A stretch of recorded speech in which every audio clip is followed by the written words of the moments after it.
As a conventional angler, you have two options, spinning tackle and casting tackle, but which is better? We're going to talk about that and more on this episode of Fishful Thinker, the podcast. I'm Chad LaChance, and you're listening to Fishful Thinker, the podcast. All things fishful, all the time. Hey guys, Chad LaChance here. Thanks so much for tuning in to Fishful Thinker, the podcast. Of course, brought to you once again by Sportsman's Warehouse, as it has been from the get-go of all things Fishful Thinker. Sportsman's Warehouse has been our title partner. Check those guys out this holiday season. We would appreciate it very much. Plus, they have all the goods for you and all of the outdoorsmen on your list. So let's talk about spinning tackle versus casting tackle. The reason I want to talk about this, guys, is I get lots and lots of questions about this one. It's a surprisingly common email that I get revolves around either when to choose one or the other, or how to get used to casting tackle, or something along those lines. But it seems like a lot of people almost want to force the issue to casting tackle, and there's times when I've wondered about that. I never kind of have figured out why there seems to be a certain draw outside of performance. I mean, not related to how they actually work, but just the mystique, or with the image or the ego that goes with the casting rod. And maybe it's because when we watch fishing on TV, which is of course dominated by bass fishing these days and has been for a long time, you see those guys are almost always throwing casting tackle. And I get it. Casting tackle is really fun. I love to do it. I've been doing it my whole life. I learned it as a young kid, and I'm very proficient with a fly rod, spinning rod, or a casting rod. That's not an issue for me. But I don't see any one of them as black and white, better or worse than the other one when it comes to spinning tackle or casting tackle particularly. Each has their strengths and each has their weaknesses. And like anything else that we do here at Fishful Thinker, we try to pick the bones out of that and say, okay, well, I would rather choose the right tool for the job, not whichever one that I happen to like to use more. And that is definitely something that I think is part of it. I think some people try to force the issue with casting tackle, and I've seen that on guide trips a whole bunch when I'm guiding people, is people want to push the issue and they want the casting tackle, but they can't tell me why they want the casting tackle. So first of all, let's talk about the fundamental difference between the two. And outwardly, you're going to say, well, one reel's on top and one reel's on the bottom. But really, the fundamental difference is this. When you take a spinning reel, the spool is stationary and the rotor wraps the line around the spool. And conventional tackle, or casting tackle I should say, is the spool itself is spinning. And so fundamentally that's a major thing. But beyond that, the spinning reel spool is 90 degrees to the direction that the line is coming off of the spool. And that's a major, I don't want to say design flaw, but it can be a major problem. And the reason is this: if you take a filament, any kind of filament, doesn't matter what it is, and you try to wrap it around a spool that is 90 degrees to its axis, and you're going to have to twist it. And if you don't believe me, try it with your garden hose. If you've got like an old wheels, like the old garden hose reels that are strapped to the side of the wall of your house, you have to manually twist that garden hose to make it go around that spool and lay there comfortably. And if you don't, the garden hose gets kinked and twisted up funny, and it doesn't lay on there nice and smooth. No difference with a spinning rod. If you are spinning reel, when you bring that filament in through those guides and then you turn it 90 degrees and wrap it around the spool, it has to twist the whole time. It's just the dynamics of taking that filament and doing that with it. And it doesn't matter if it's nylon monofilament or braided line, it still is going to twist itself when it goes around that spool. It's part of the dynamics of the whole thing. A casting reel, on the other hand, because the line comes off of there linearly, in other words, the spool and the line are turning the same direction, the line does not twist. Okay, so that line twist is what creates so much hatred of spinning reels amongst a lot of people. Conversely, what creates hatred of casting tackle amongst a lot of people is the fact that if that spool spins even incrementally faster than the line is paying out of that reel, then you are going to have the dreaded bird's nest, because the wraps of line that are still on the spool, as the spool speeds up, those wraps will get bigger and bigger in diameter, and invariably one of the wraps that are coming off the reel and headed out will catch the loop and pull the loop out, and then you have the dreaded bird's nest, and that's a bummer. So both types of casting tackle and spinning tackle both have their weaknesses, and it involves around line management. In both cases, that line management can be basically the most important part. And the reason I say is this: the only time that line twist causes you problems with a spinning reel is when you have slack line or loose wraps on your reel. If you don't have slack line, if you have control of the slack all the time, you will not have near the problems with line twist. Yes, the line twist is still there, as I just explained, and you can look up the dynamics of it. And yes, I have an educational background in aerospace engineering, so I have looked it up, just for the record. The only way to handle it is to control the slack at all costs. If you keep tension on line in the middle of a cast, and I don't mean you can't ever have slack line, you just can't reel that slack line in, or you can't cast that slack line out, if that makes sense. So while the bait's in the water and you're just fishing, and if you have some slack line, well, that's not a problem. As soon as you turn that reel handle and retrieve that slack line, you have a problem. And so keep that in mind. And so I'm an advocate, when you make a cast with a spinning reel, of using your hand, your thumb of your non-rod hand, in other words, the hand that normally turns the reel handle, use that thumb to control the line, whether I'm using, or even I'm using a spinning rod coming off the spool of the reel. So in other words, when I make a cast with a spinning rod, the hand that is not holding the rod, I will use the thumb of that hand and let it ride lightly on the spool lip of the spinning reel, the leading lip of the spool.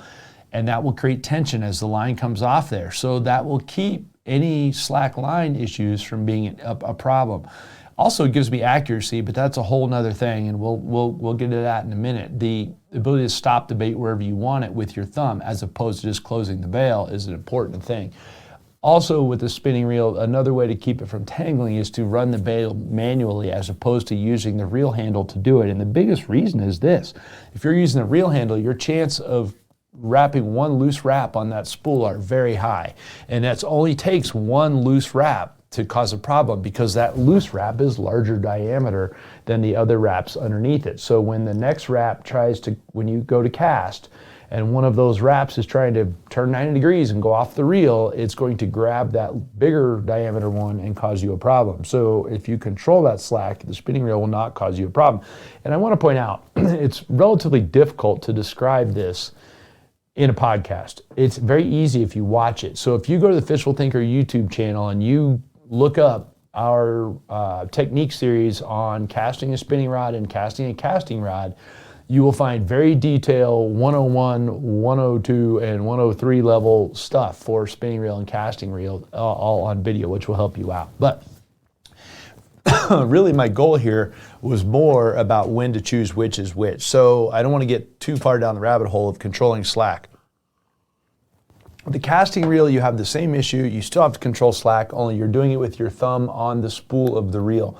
Now, I am not an advocate at any level of tightening the brakes on a casting reel all the way down to control the slack coming off the casting reel. I'm an advocate of learning to do it correctly, because the more you tighten the brakes, the harder it is to cast. And the harder you have to cast, the more stuff goes wrong. No different than the harder you swing your golf club, the less contact you make, or the harder you swing a baseball bat, the less accurate you are with it. The key is to just be smooth and accurate. And with a casting rod, you can barely cast it and do really well if the brakes aren't hampering your cast and you're just using your thumb to control the slack line. But again, I don't want to get too much down that rabbit hole. Both styles of tackle, spinning and casting, slack lines need to be controlled.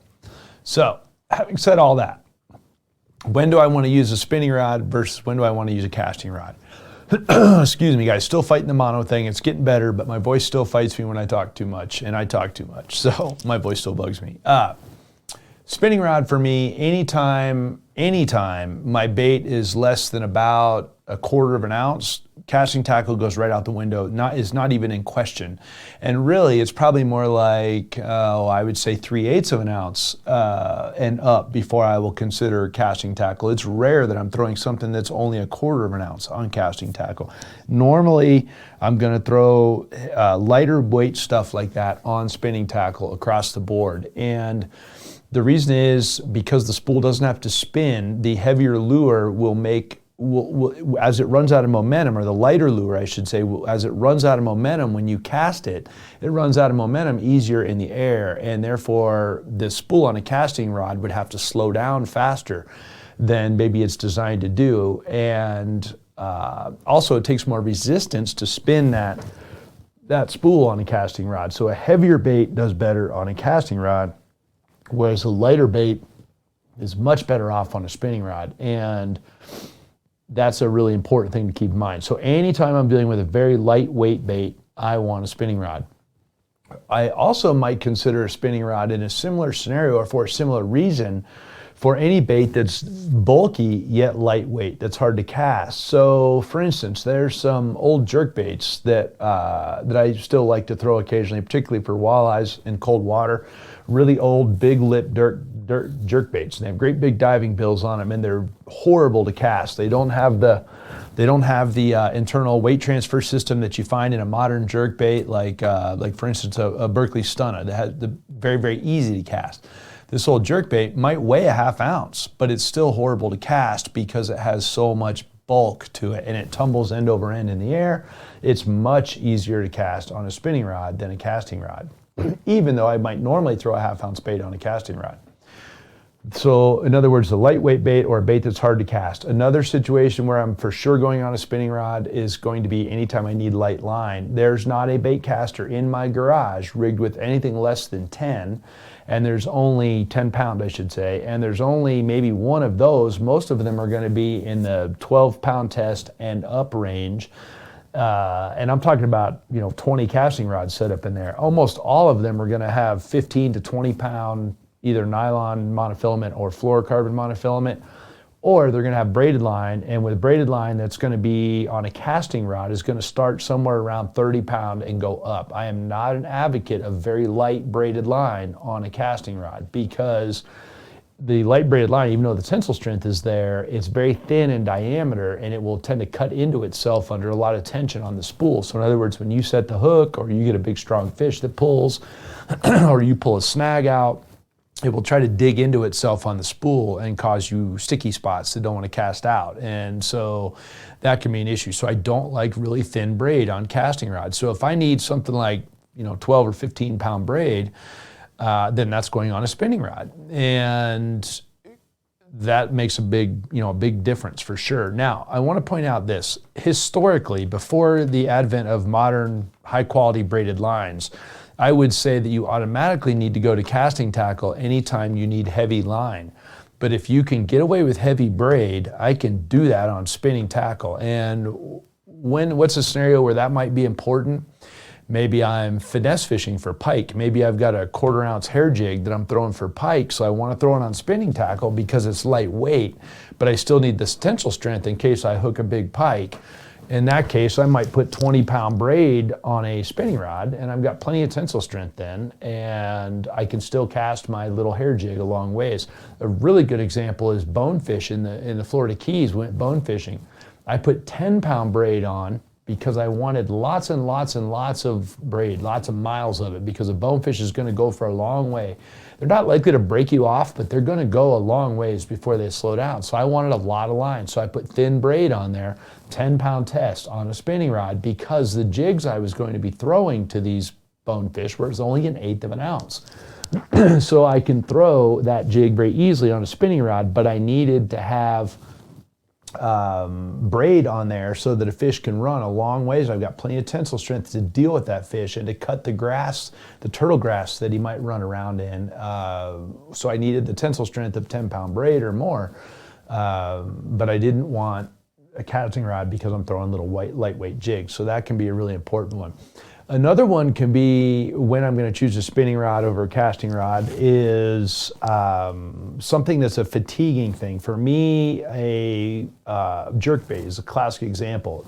If I throw it on casting tackle, a jerkbait, first of all, jerkbaits as far as all the genres of baits, they're the hardest ones to cast because of their size versus their weight. So right off the bat, the spinning rod will get a little bit of an advantage there. Having said that, most of the good modern jerkbaits can be cast on casting tackle. The way a spinning rod hangs in your hand, just hangs there with the spinning reel hanging off the bottom of it and the reel foot between your fingers, means that I don't have to hang on to the rod at all. I can literally have my hand completely open and hang on to it. So I can work that bait without having to grip the rod in any way, shape, or form. I can work that bait and the rod is literally just hanging in my hands, and I can bounce the rod tip off the resistance of the bait in the water. I can get very precise action with a jerk bait on a spinning rod without wearing myself out if I fish them all day long. And it's common for me to fish jerk baits all day long. It's also common for me to have guide clients in the boat and they wear out fishing jerkbaits right away. And it's even worse if they're doing any of it on casting tackle. So it's just the fatigue issue is really good for spinning rod in that regard. And another scenario where I really, really like a spinning rod is where I really need to throw a long ways, even if it's a heavy bait, up to the point where there was a time when I was fishing a bunch of really long spinning rods, like 7.5 to 9 footers, because I could really launch a bait with them. If you're fishing open water scenarios, I do a lot of smallmouth bass fishing, and you get in wide open water with it versus, point blank accurate stuff. Really long throws are better done with a spinning rod without question. Because for a given weight, I can throw it farther. It's just all there is to it. And I debated that one years ago on film even. I got my best casting rod and my spinning rod out here and tried to throw, half-ounce things even. At the end of the day, there was no chance of making the distance with me and 2 other people casting. None of us could cast the casting rod as far as we could cast a spinning rod. And that's just all there was to it, with everything else being equal. And that's with something that's right in the middle of design range of the casting rod and spinning rods we were throwing. At the end of the day, the spinning spool of the casting reel provided enough resistance to slow the whole thing down to where I could throw considerably farther with the spinning reel. So if I want to throw a long ways, I'm for sure going for the spinning reel. Now, when am I going for the casting reel? First of all, anytime I'm throwing a lot of really close range stuff. So in other words, pitching or flipping heavy cover would be the most obvious one, right? So an underhand cast, otherwise known as a pitch, is no question. The casting reel is much, much faster. The casting reel is quicker because it's a true one-handed tool in the fact that I can mash the button and cast all in one shot. I don't have to catch the line, flip the bail, the whole 9 yards. So the casting reel can be very efficient in that regard. So also if I'm roll casting something, like for instance, going down the bank, throwing a crankbait, and I'm roll casting it, kind of doing a sidearm roll cast. And again, all of these casts and all of this information is on our YouTube channel in a whole series of, I think, 3 or 4 different videos there. And you can look them up. It's part 1s through 4. Or send me an email and I'll send you the direct link to them at chat@fishfulthinker.com. But a casting reel is really good for the roll cast situation because it's quick and efficient. You mash the button, roll it out, close the bail, bam, you're just fishing constantly. It can be really good in that regard. Anytime I've got a really heavy bait, it's easier to cast because I don't have the tension of the line on my fingertip when I go to cast it. So something like a swim bait that weighs 4 ounces, I could use a surf rod or something to cast it, but really I'm going to be better off with a heavy casting rod in that scenario. So that's what I'll do. Anytime short to mid-range accuracy is a critical thing, and I've got a big enough bait, I'm going to throw a casting rod as well. It can be very good there. Anytime I want really heavy mono or fluoro, in other words, say 12 pound or above, there's not a scenario on my fishing in the last decade where there's heavier than 10 pound mono or fluoro on a spinning rod, because they just don't handle that well. If I need heavier tensile strength than that, I will go to a braided line, and then I'll put a fluorocarbon leader or a monofilament leader on the end of it, as the case might be, and I'll rig my stuff up that way. But the scenario, if I need heavy braid or excuse me, if I need heavy fluorocarbon or heavy monofilament, then I'm going to do that on a casting rod as well. That's typically going to be paired with either big baits or very weedless baits. And if I'm fishing very weedless baits, you can almost guarantee that I'm going to be on a casting rod because that bait is also likely heavy. There's a lot of areas that are gray for me. For instance, an unweighted soft stick bait. Okay, it's heavy enough I could throw it on either one. I can throw it more recklessly on spinning tackle than I can casting tackle, but I can have a little bit more hook setting power and a little bit more efficiency on casting tackle. So it will depend on my exact scenario, as that's a bait I might throw on either one of them. Same thing with a topwater bait, a walking bait like a Jaywalker, or one of my all-time favorites, Driftwalker, Berkley Driftwalker, fantastic topwater walking bait. It's light enough I can throw it on, or heavy enough I can throw it on a casting tackle, I should say, but not so heavy that it requires casting tackle. And if I want to cover a lot of water and throw it a really long ways, well, then I'll put it on light braid and throw it way out there. I mean, like, we're talking like 75-yard type retrieves across open flats for smallmouth. Works great.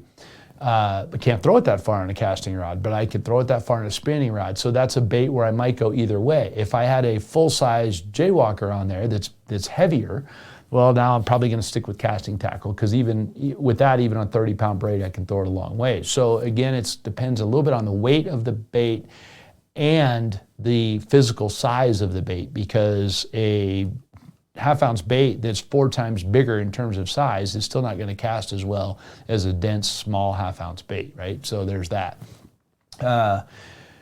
In saltwater scenarios, I pretty much always throw spinning tackle, and the reason being is there's a lot of skipping going on, a lot of times breezy going on, and so in saltwater, I pretty much always throw spinning tackle. It's rare that I throw casting tackle, and the only time I do is if we're going to be sort of bass fishing style, where we're up tight around docks and stuff like that, at which point I might throw some casting tackle. But for inshore fishing, saltwater inshore fishing, I prefer to throw almost everything on spinning tackle, if not everything on spinning tackle. And when I travel anywhere, when I can only bring a couple of rods, let's say I'm going to fly somewhere. For instance, I flew to Alaskan Adventures on the Halidna River this last year, each of the last 2 years actually.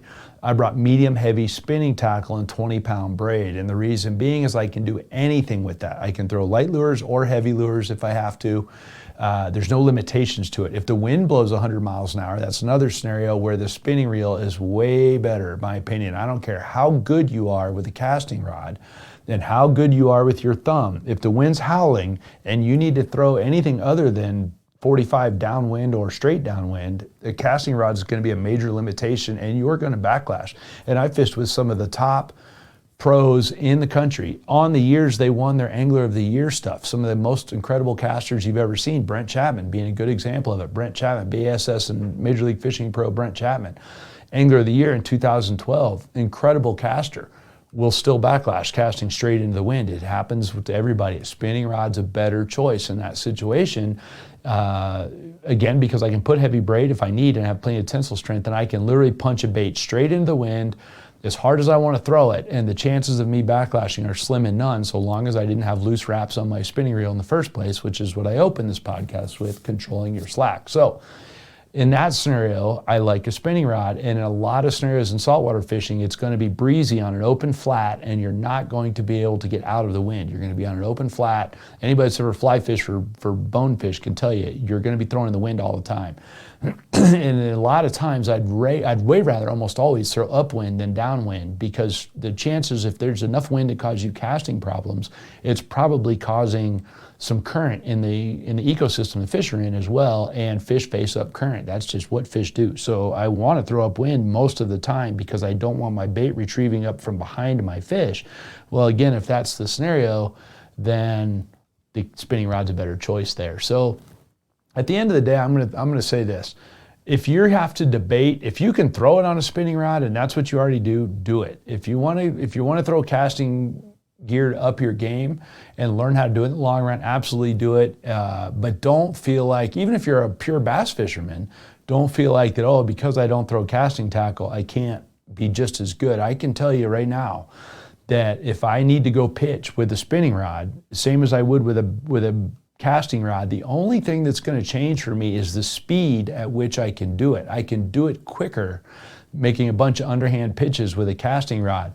But I am no more accurate with a casting rod than I am a spinning rod because I've spent a lot of my time developing the skills with both. Same thing with mid-range casts, and for sure the same thing with long-range casts, because again, I use the hand, the non-rod holding hand. In other words, my reeling hand, I use that to control the slack coming off of my spinning reel. So I can still stop the bait wherever I want as part of the cast, which is a technique I strongly suggest you learn. So my long range accuracy is just as good with a spinning rod as it is with a casting rod. So accuracy used to be the thing that everybody would say, but at the end of the day, honestly, I can cast even at close range as accurately with a spinning rod as I can with a casting rod. I just can't be quite as quick about it because I need to open the bail each time. That's what slows you down. If you feel like you want to learn casting tackle, let me throw you a couple quick bones about how to make it easy on yourself. First of all, start off with a medium or medium heavy powered rod, and whatever the weight range on that rod is. Let's say you got a medium heavy and it's good for 1/4 to 5/8 of an ounce, let's say, which is a standard range for a medium heavy rod.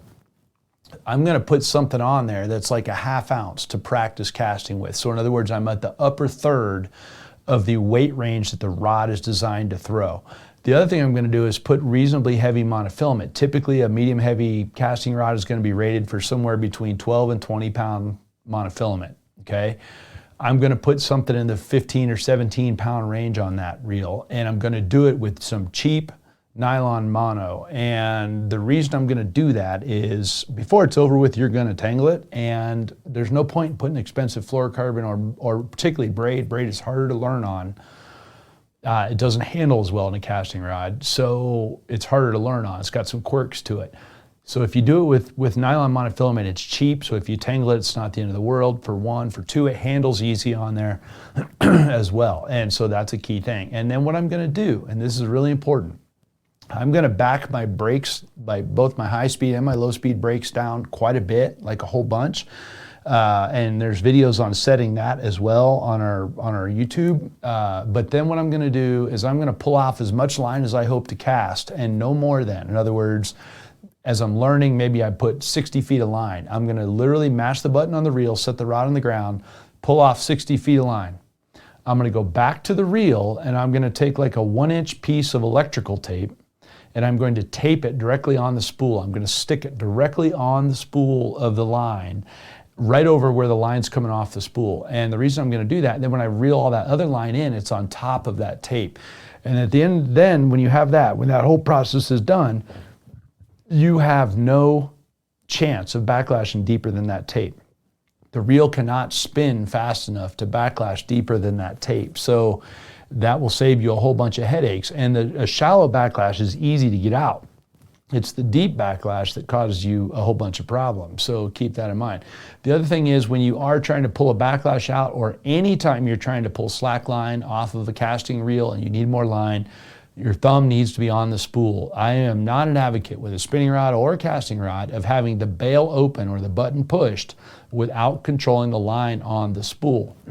Meaning that either my thumb is directly on the spool on a casting rod, or my other thumb is directly on the lip of the spool or on the line on the spinning rod, because again, slack is the enemy. Especially nylon monofilament and fluorocarbon monofilament have memory to them, meaning they don't want to be wrapped tightly around that spool. They want to be a bigger diameter than that, and therefore they will cause you problems if you unattend the bail. So when, let's say you taped your bait caster up, you made a cast, you got a little shallow bird's nest because it can't go too deep because of the tape. Push the button on the reel, but keep your thumb tightly on the spool as you pull that backlash out. 99.5% of the time that backlash will pull right out because it's only a couple of wraps deep. If you didn't have that tape on the spool, it may backlash all the way or wrap all the way down into the, well down into the spool, and you may never get it out. You may be cutting it off with scissors. So keep that in mind as well. And I think those two things will help you. So make sure you keep whatever you're practicing casting is in the upper 2/3 weight of what the rod's designed to throw. set your brakes on the low end of the spectrum, so that you're not relying on the reel to stop the whole thing, and learn to use your thumb. Start with short casts, not long casts, and just get a feel for using your thumb. And I think you'll find out that it'll work. It's not as hard as you think, and that tape will keep you from getting so frustrated while you're learning or going broke respooling your reel constantly. And just for the record, all of my casting reels, and I mean all of them, not a few of them, all of them have tape in there at some place in there, because no matter what happens, if I snag the light in the back of my boat, or I have a sword fight with another angler on the deck, or whatever the case might be, I can't backlash the reel. If I just make a bonehead move and try to throw it straight in the wind and don't keep good control of the spool, it will not backlash any deeper than that tape. And if you do hook a great big fish and he pulls a bunch of drag for some crazy reason, it will pop that tape right off there without any problem. And so it does not cause you an issue fighting fish, doesn't hurt your line any. So all of mine are taped so that no matter what happens, I don't have a backlash that's any worse than I can get out. And that tip alone will save you a lot of money over time. So again, guys, this is kind of a tricky topic, but there is not a black and white answer for casting gear versus spinning gear. There's some basic parameters, right? So heavy baits do better on casting gear, heavy lines do better on casting gear, lighter baits, lighter lines do better on spinning gear. Spinning gear is more versatile because I can do anything I need to with it. And the most versatile of all, as far as I'm concerned, tackle-wise, is, as far as freshwater fishing is concerned, the most versatile of all is medium-heavy spinning tackle with some sort of a mid-level braid, like 15 to 30-pound braid on it. I can literally do anything with that. So the rod that stays in my truck is a medium-power spinning rod with 15-pound braid on it, and I can fish anything from bluegills to pike with it.